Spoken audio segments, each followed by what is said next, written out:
Greetings. Am I exhibiting a lack of open-mindedness, or is my spouse perhaps displaying excessive naivety? A dispute has arisen between my husband and me, leaving me emotionally drained. My name is Alice, and I find myself in my 30s.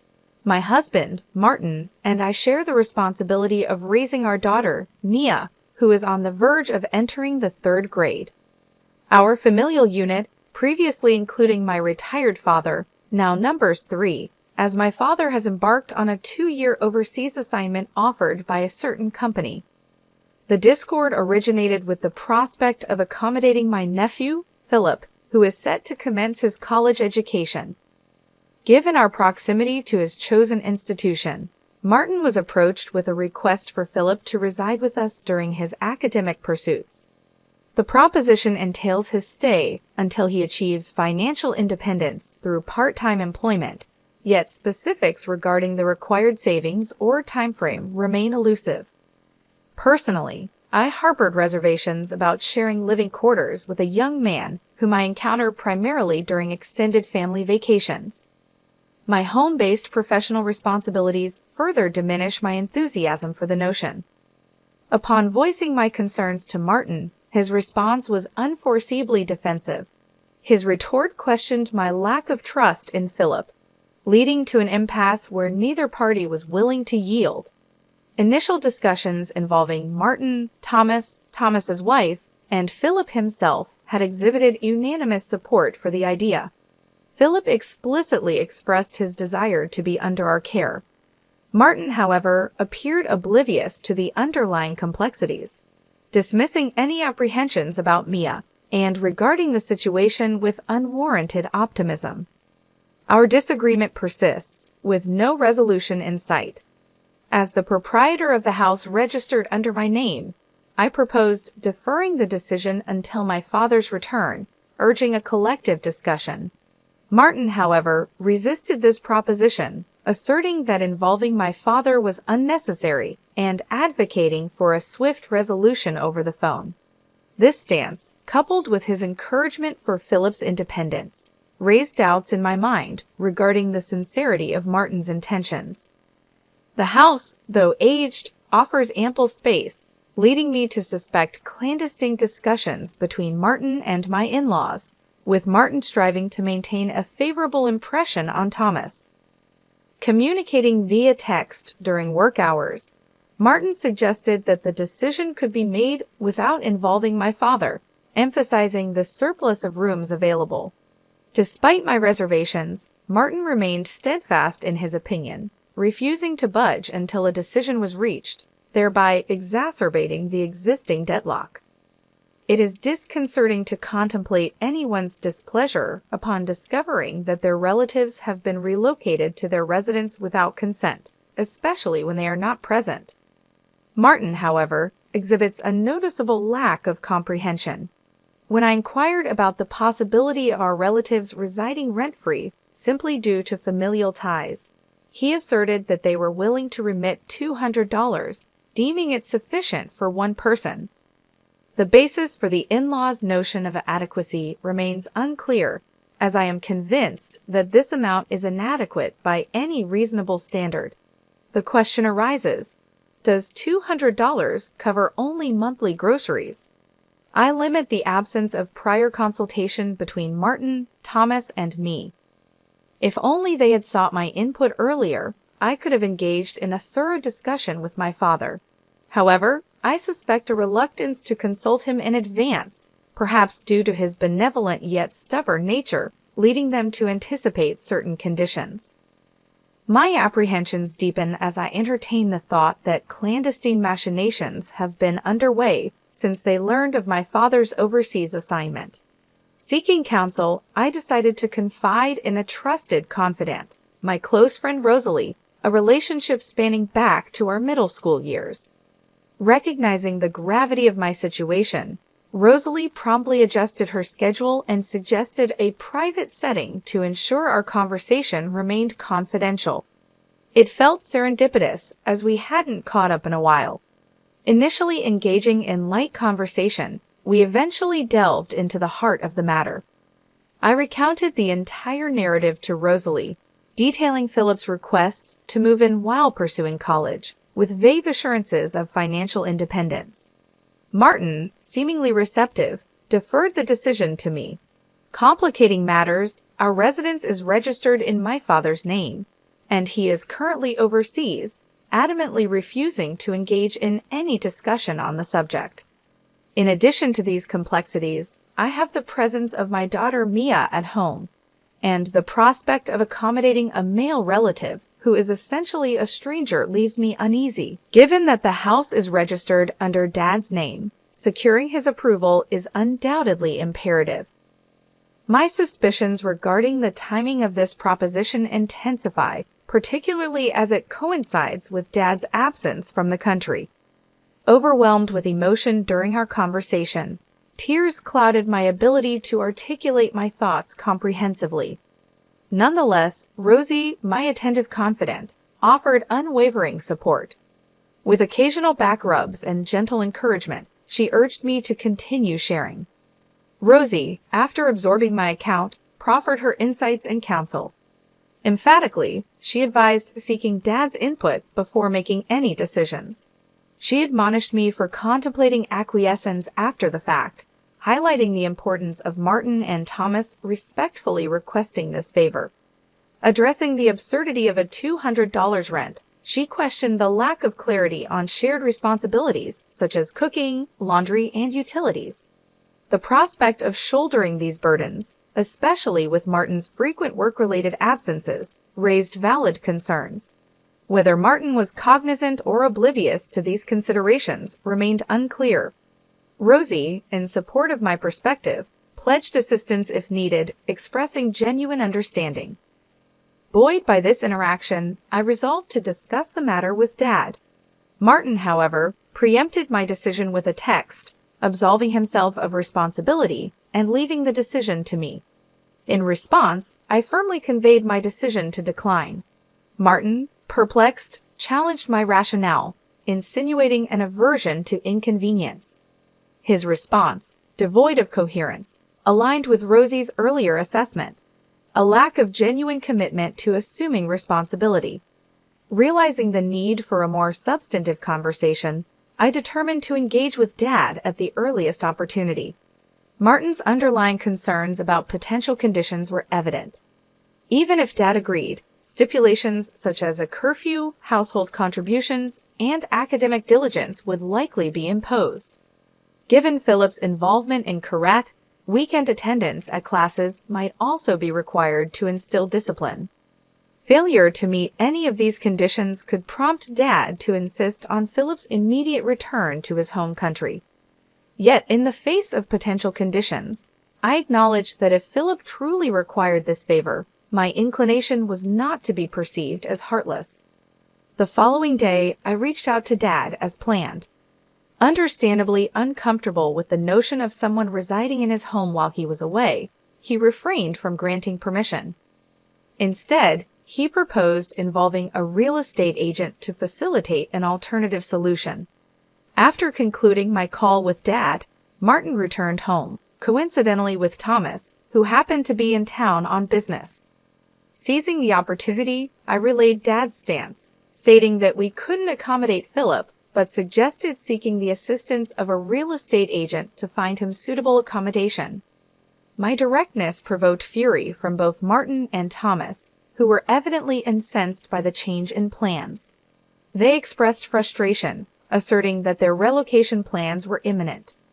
Martin, in a fit of anger, questioned the need to involve Dad in the decision-making process. As Mia attempted to intervene, Martin's response escalated to the point of physical aggression. In a protective gesture, I interceded, only to be met with a forceful kick to the chest. While I feigned a retaliatory punch, I never intended harm.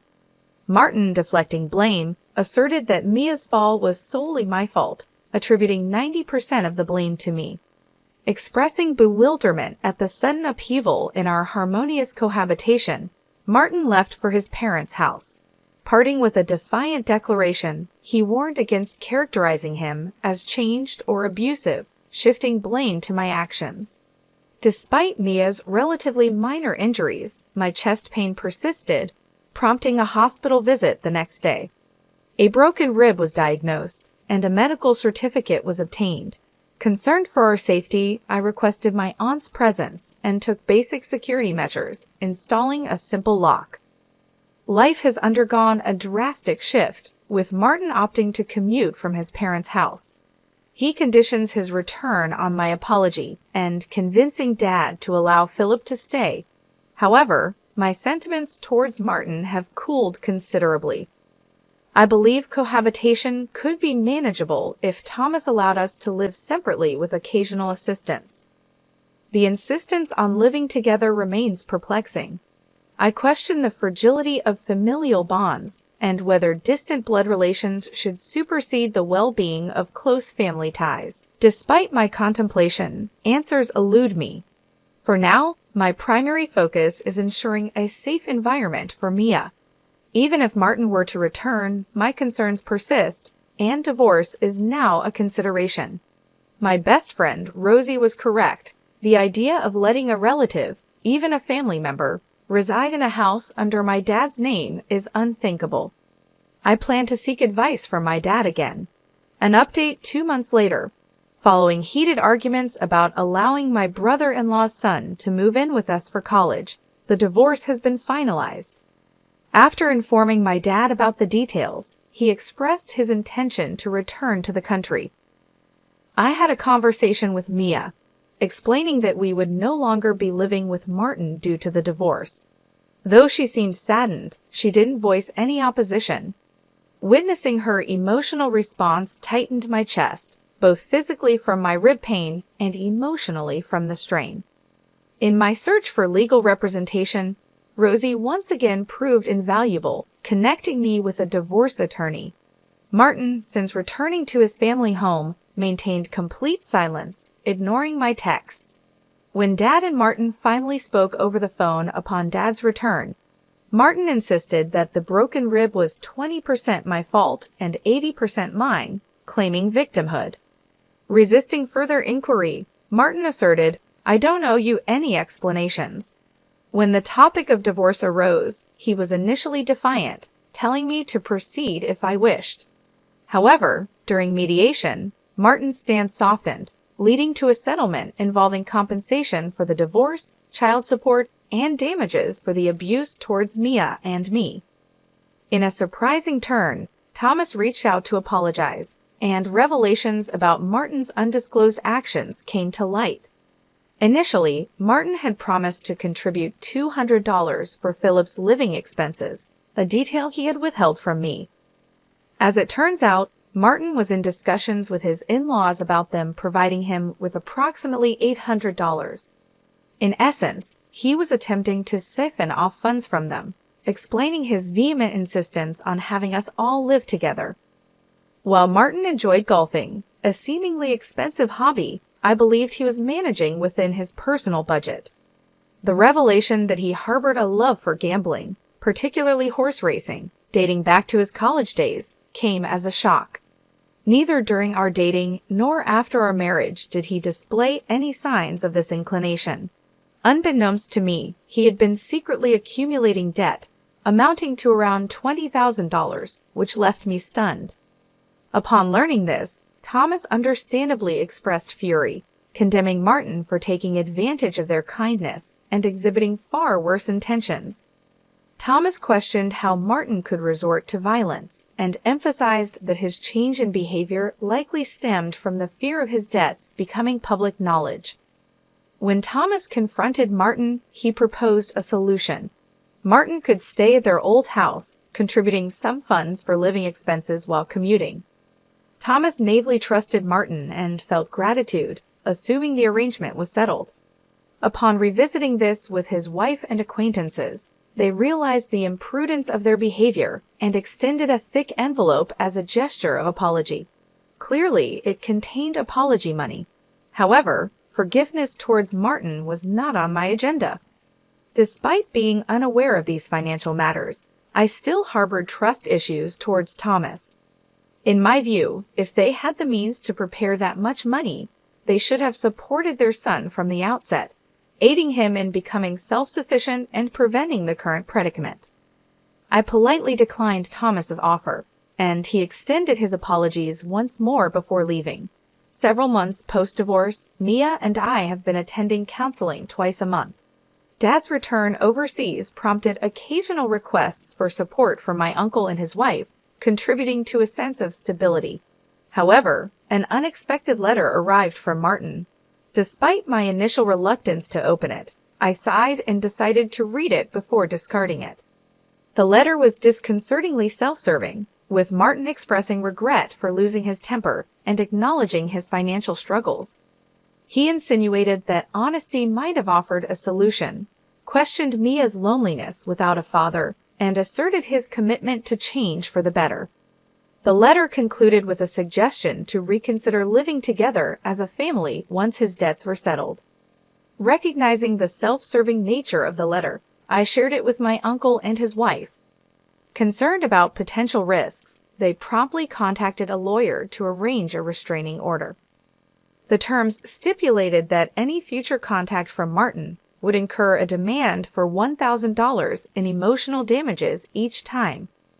The threat of reporting him to the police for stalking was formalized in a document sent to Martin. Though apprehensive, my uncle and his wife assured me that they would handle the situation. In an unexpected turn, my in-laws, perhaps feeling guilty, are cooperating and monitoring Martin. Seeking Thomas's assistance through the lawyer revealed that Martin is currently mentally unstable.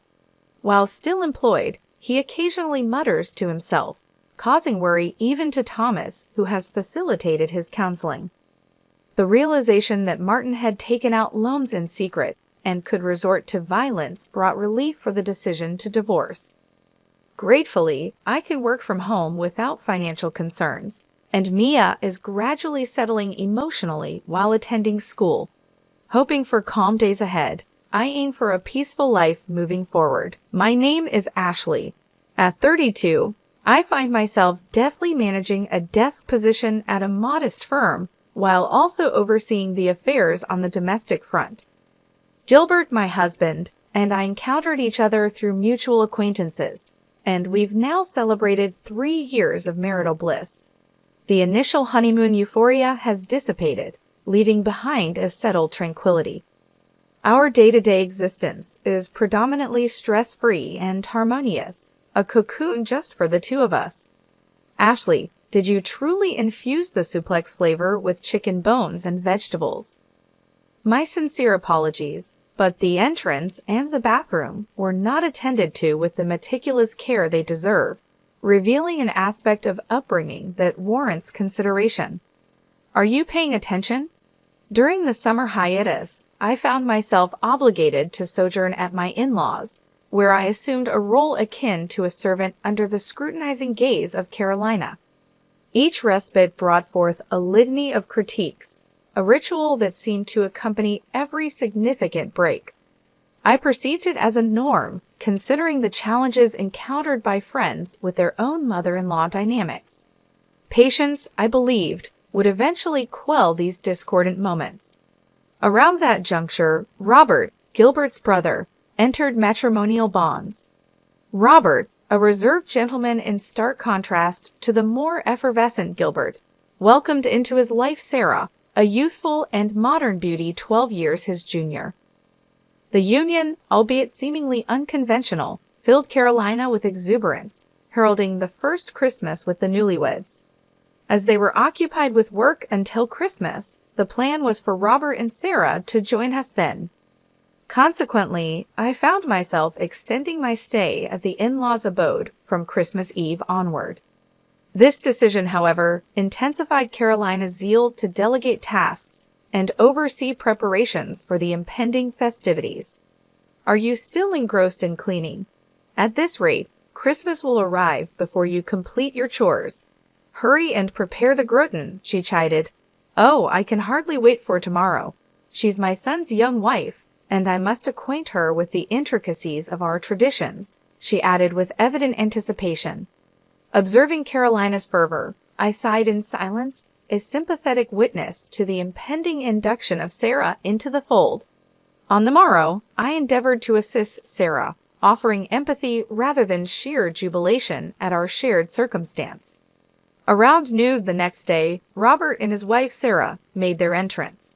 Despite Sarah's seemingly flamboyant demeanor, her demeanor exuded courtesy and left a favorable impression on me. In contrast, Carolina appeared preoccupied, diligently searching for any lapse on Sarah's part. First impressions, it seemed, held paramount significance. Ashley swiftly served the coffee and commenced preparations for the Christmas feast.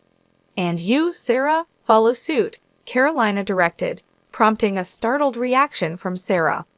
"A son's wife belongs in the kitchen, doesn't she?" she added, guiding her son and his wife with a stern look.